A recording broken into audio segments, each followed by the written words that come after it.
Saturday the 26th of June, it's live Rumble 2. It's the best in white collar boxing, and it's coming at you live and exclusive on the KO Cup and Seconds Out. We are live from 6:45.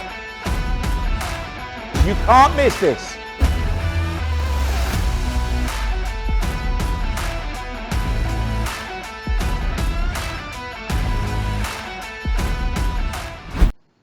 Okay, Peter, so today I wanted to talk about something that not a lot of people want to talk about really, but what's highlighted it is I received this book.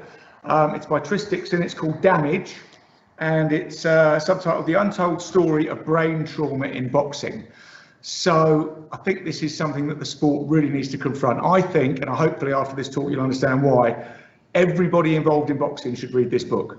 And I mean everybody, promoters, cornermen, trainers, particularly fighters and MMA fighters as well. Anybody that's doing that, you know, getting involved in that, and anybody that's really involved in the sport at all, I should read this book. And the thing is, the first thing I think, you know, people are going to look at this and say, I don't like the look of it. It looks like an abolitionist tract. It's, you know, maybe written by the president of the British Medical Association or something. And you know, the instinct for boxing is to pull the shutters down and just say, don't want to talk about it. But we have to talk about it, because if we don't talk about it, we won't own this. And if we don't own this, somebody else will come along and impose some changes on this sport.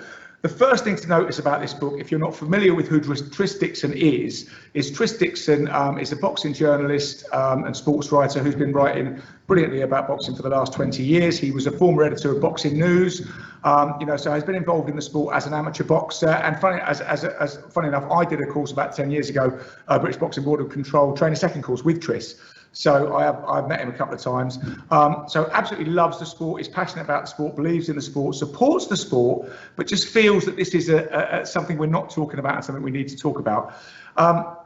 You know, this is, a lot of other sports are confronting this. I mean, it really started with the NFL a while ago. Really, they noticed that a lot of their former players were having tragic endings. You know, I mean, there was alcoholism, early deaths, all sorts of terrible problems. A lot of the things that we often put down to sportsmen leaving a sport, having no direction, having no structure to their lives, and then, you know, going off the rails and something like that. But, you know, maybe they looked at the brains of ex-NFL players, found a lot of damage, and have put a lot of practices in place to try and prevent this happening. You know, even my son's football team, you know, my son plays in the under-12s. They've stopped training headers now. That's come directly from the FA. They can play headers in the game, but they can't train headers. So a lot of sports are looking at this, and boxing particularly needs to look at it, obviously, because of the nature of the sport. But like I say, the instinct is to put the shutters up, but Tris is an ally to this sport, you know, and he's intrinsically involved, he's right in this sport. So it's worth listening to what he's got to say, because he's not, you know, he is saying if we own this problem, we can deal with this problem, just as we've dealt with problems in the past. But the sport needs to move on a little bit. And to move on, you need to confront the reality of what the situation is. So the book really starts in 1928. And it starts with the publication by Dr. Harrison Maitland of a paper called Dementia Pugilistica. So what he had done is he had noticed, and again, a lot of this is joining the dots, and a lot of this is talking about things and clarifying things, quantifying things that we kind of already know, or find out that we already knew. So Dr. Harrison Maitland published this paper, Dementia Pugilistica. He noticed that a lot of ex-fighters were, you know, having problems after retirement, you know, and these were manifesting themselves in, you know, the paper came to be known as punch drunk syndrome, because a lot of the manifestations of this problem was similar to drunkenness, and a lot of ex-fighters were accused of just being drunk all the time because they were slurring their words, they had very poor motor skills, they would drag their feet, they had, you know, cognitive recall was right down, so they couldn't add short-term memory loss. So these were the main symptoms that were exhibiting. And you know, people put it down to a lot of things, and a lot of people in the gyms, a lot of the trainers were saying, look, this is happening. This is a reality. This is people that we see coming. No research had really been done on this before, and nothing had been properly quantified. But in 1928, you know, dementia pugilistica was coined when he wrote the paper, and it became known as punch drunk syndrome. We now know it. We now call it CTE, which is chronic traumatic encephalopathy. Let's call it CTE. So, you know, it's brain damage. That's basically what we're talking about. And it's brain damage from repeated blows to the head. So, you know, this is a problem that boxing has had, and Tris Dixon writes, you know, brilliantly in this book. I mean, you know, he's a real, you know, sort of traveller around boxing and has known so many people. And he talks about his village to the International Boxing Hall of Fame every year in upstate New York in Canastota, and his visits there, and how, you know, he would love and we're totally blinded by seeing these amazing ex-champions who were treated so well, and everybody wants to go and see them. But he would, find that the stairs were a bit blank. The conversation wasn't that great. The movement, the gait wasn't that great. You kind of ignored it and you thought he's had a hard day. He's had a hard few years. Maybe he hit the drink. But then he started to see this repeated pattern in ex-fighters, and started to feel, well, maybe this is something else that needs looking at. And I think really we need to look at it in the context of what happens to fighters when they retire. This is something that boxing hasn't looked at. We have cleaned up our act on what happens to brain injuries that we see and are direct and in our face in the ring. We all remember, well, those of us of a certain vintage remember Michael Watson in 1991 and the tragedy that happened there in the fight with Chris Eubank. The board, Watson sued the British Boxing Board of Control after that incident, and the board really cleaned up its act, and boxing really cleaned up its act internationally. So now, when you have a professional show, you have to, there are obviously brain scans for the boxers beforehand. They have to have those every year, and you also have to alert the nearest hospital, and be aware of where the nearest neurological unit is, because it's all about that golden 30 minutes. If you get a brain injury, you get treated within 30 minutes, you take the pressure off the brain. The outcome is likely to be much better than the catastrophic damage that can be done after an hour. And then we had Gerald McClellan, similarly catastrophic damage done because of a sort of delay in treatment. We looked at this, and the board also looked at it in depth. It wasn't just how you treated the injury, how do you prevent the injury? Well, you prevent the injury by really closely monitoring what fighters are doing with their weight. Dehydration was a big factor in making weight, which they've tried to eliminate, and they did say that was probably leading to more concussions and more brain injuries. So we've kind of screwed down on that, and as boxing has always progressed through the ages. If you look at the old fight films in the 20s, and people going around the back of someone and hitting them as soon as their hands were off the floor, there's no such thing as a standing 8 count. Things have changed and things have improved, and boxing kind of, for want of a better word, gets more civilized. I think as society gets more civilized, and so we've really cleaned up our act with those visible brain injuries. But what we're talking about now is brain injuries that are picked up and accrued during a fighter's career and manifest later. And we all know about this, and I think we talked about it not long ago, that Sergey Kovalev seemed to be going a bit off the rails. And what we're talking about is bad decision making. When I say bad decision making, I mean you're thinking about, I'm going to take those drugs, I'm going to drive that car while I'm drunk, I'm going to grab that woman. Whatever these bad decisions are. Now, a lot of the times you can put that down to he's just a wrong 'un. He was doing this, his life fell apart. There's lots of things you can put it down to and make excuses for. But when you see an overall pattern of aberrant behaviour, and this is what they did in the NFL, in lots of retired boxers, you've got to say, well, what is happening here? And is this, or an increase, earlier death, an increased susceptibility to Parkinson's, and all these symptoms that we talked about earlier? You've got to say, is this damage occurring during their career and then manifesting later? And so people need to be very aware of that is a possibility.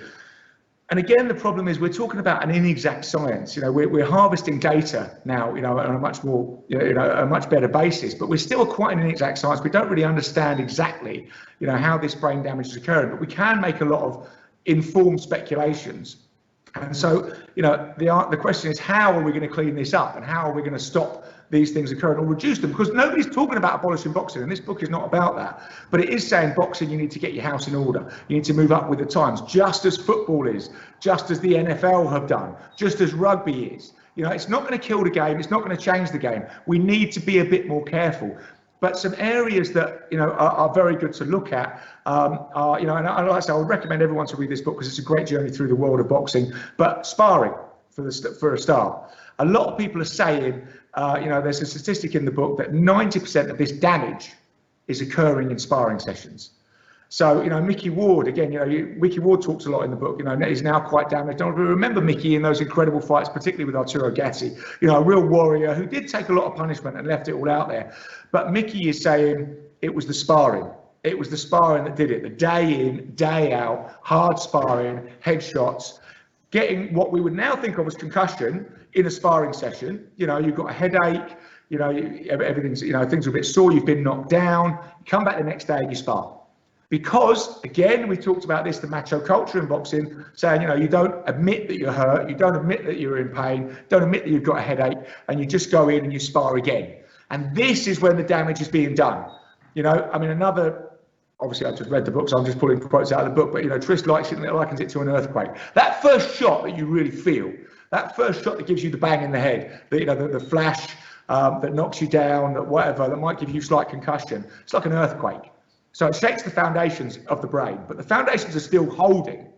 But if you then go and take another shot and another shot and another shot, that's when the problems occur, and that's when the damage is done. So we've got to look at sparring, and also, you know, a culture which can manifest itself in boxing, again, from that macho thing of hard sparring. It differs among the gyms. I mean, for example, in Brendan Ingham's gym in Sheffield, you know, they would not head spar until just before a fight. They would just body spar the whole time for conditioning and to get used to movement and balance and everything else. But then you've got examples like Manny Stewart, the Kronk gym, you know, in Detroit, who would famously have gym wars all the time. You know, they would turn the heat right up in the gym. He would get the fighters in, trading really, really hard, full power shots. You know, and they often said that the sparring sessions in the Kronk were harder than the fights. And, you know, Mike Tyson, another famous example, who espoused the idea from Customato, you spar hard, absolutely hard. You try and knock people out in sparring all the time. So, you know, but this is leading to a lot of damage, and maybe 90% of the damage. So we need to manage the sparring. My opinion is, you know, hard sparring is useful occasionally, but not all the time. Not all the time by any means, because you've got to understand that you're accruing damage. And you're taking damage, and it can really set you back. And I know a lot of people who have been damaged in sparring, hard sparring sessions, and it has put them off. It doesn't toughen you up for the fight. You are tough for the fight. I mean, if I said to you, you know, you need to have hard hands for boxing, so I want you to go and hit your hand with a hammer 7 times a day to make your hand hard, you'd be like, this is just crazy, man. You think my hand's not going to get enough damage when I'm fighting? I'm going to save it for that, you know, and that's what you do. But then we somehow think your head, that, you know, that tiny little bit in there, you know, you're gonna make it tougher by administering damage to it. And this is the mentality we've got to get away from. And that's the other thing that, you know, I'll come on to. We've got to look at other sports we've looked at. Men are bigger and stronger. We've got things that we can measure. You know, I mean, you know, often old boxing heads like me talk about the skill set being greater in the older days, and people boxing are now being more trying to be athletes. But you get people like Anthony Joshua, who is so strong, so fast and so quick, you know, probably punching harder than definitely the men did 20 years ago, 30 years ago, 40 years ago. So the athletes are getting bigger. I mean, we can see that boxers are getting bigger. You know, we've got athletic people like Johnson, like Fury, who are 6'7", 6'9", and they're proper athletes. They can box hard and throw lots of combinations for 12 rounds. But this 3.5 pounds of grey matter in between your skull is no different. Even if your body has progressed and your muscles are stronger with new training techniques, new nutrition, all this sort of stuff, but they're pounding a brain that is the same as your caveman ancestor had. You know, so that's not more protected. So that's why we need to look at it, as all the other sports have looked at. Look at the progression in rugby. You know, those guys were 30 years ago, and the guys that are running now and doing 100 meters in just over 10 seconds at 16.5 stone. You know, so again, your body has changed, but your brain hasn't. So we've got to look at that, and what we're therefore channeling through that little 3.5 pounds of grey matter. So sparring is a big thing to look at, and we need to manage it better. Within that, concussion management is something we need to look at. Again, it touches on the macho concept. But, you know, if you're getting concussed in sparring, you're getting knocked down, you shouldn't be coming in the gym sparring the next day. There are protocols in place if you fight and you get stopped, or you get knocked out, that you can't obviously fight for another 40, you get a 40-day suspension, and you're not allowed to spar, you know, for a period as well. But in the gym, that protocol doesn't exist. So people are sparring and getting injured and getting that concussion and coming back, and then you get concussion on top of concussion. We maybe also need to look at concussion management within fights. And that would mean looking at, you know, if a fighter does lose consciousness but still makes it up, do you let him continue? Because if he's lost consciousness, he's gone down, then he probably is concussed when he gets up. We all know examples where fighters have done that and still won the fight. Okay, Peter, so concussion management. Another thing is cognitive tests on boxers. There's other ways to look at it other than looking at the wider structure of the brain, you know, which boxers do get when they get, you know, traditionally get brain scans before, you know, every year before competing. And that look at the outer surface of the brain, but a lot of this damage is occurring deep inside the brain. So cognitive tests for boxers, for example, get a boxer in, see what his reaction times are, you know, see how fast, see what his, you know, his vocabulary is like, see how fast he, you know, how fast he talks, how fast he moves, how he jumps, how he walks. Things like that you can test every year, apart from just scanning the brain. The brain scan may say great, but it may be some damage deeper inside the brain, and that will manifest, like I say, in those cognitive abilities. So there are lots of things we can do for boxing to get its house in order. It's a ticking time bomb in the sport, and it needs to be addressed because of the nature of the sport. But we've always done this. We've always made it safer. And if we own it from within inside the sport and make it safer, it's going to be much better than some sort of outside agency or giving, brickbats to the opponents of boxing. So I think boxing needs to get itself in order. And like I would say, Damage by Tris Dixon, it's a fascinating read. He's a brilliant writer on boxing. He's a passionate lover of boxing. For want of a better phrase, he's one of us. This is the voice we need to listen to. Everybody in boxing should be reading this, and we should be acting accordingly, to get our house in order. So that's my recommendation for the week.